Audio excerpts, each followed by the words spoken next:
एक दिन एक राजा शिकार करने के इरादे से अपने लोगों के साथ एक जंगल से गुजर रहा था। बहुत दूर दूर तक कोई शिकार नजर नहीं आ रहा था। वे धीरे धीरे घने जंगल में प्रवेश करते गए।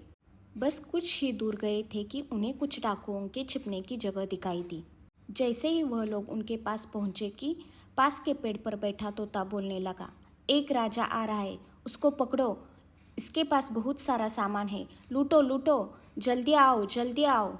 तोते की आवाज़ जैसे ही डाकुओं ने सुनी, सभी डाकू राजा की ओर दौड़ पड़े। डाकुओं को अपनी ओर आते देखकर राजा और उसके सैनिक दौड़कर भागने लगे। भागते भागते काफी दूर तक निकल गए। सामने एक बड़ा सा पेड़ दिखाई दिया।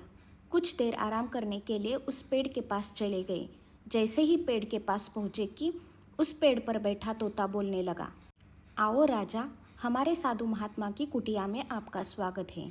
अंदर आके पानी पी लीजिए और आराम कर लीजिए। तोते की इस बात को सुनकर राजा हैरान में पड़ गया और विचार करने लगा कि एक ही जाति के दो प्राणियों का व्यवहार इतना अलग अलग कैसे हो सकता है। राजा को कुछ समझ में नहीं आ रहा था। वह तोते की बात मानकर अंदर साधु की कुटिया में चला गया।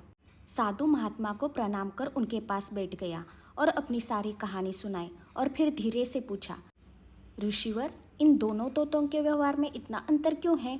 साधु महात्मा ने आराम से सारी बातें सुनी और बोले, यह कुछ नहीं राजन, बस संगति का असर है। डाकुओं के साथ रहकर तोता भी डाकुओं की तरह बन गया है और उनकी ही भाषा बोलने लगा है। मतलब जो जैसे वातावरण में रहता है वह वैसा ही बन जाता है। कहने का अर्थ है कि मूर्ख लोग भी बुद्धिमानों के साथ रहकर बुद्धिमान बन जाते हैं, और अगर बुद्धिमान भी मूर्खों की संगत में है तो उनके अंदर भी मूर्खता भर जाती है। इसलिए हमें संगति सोच समझकर करनी चाहिए।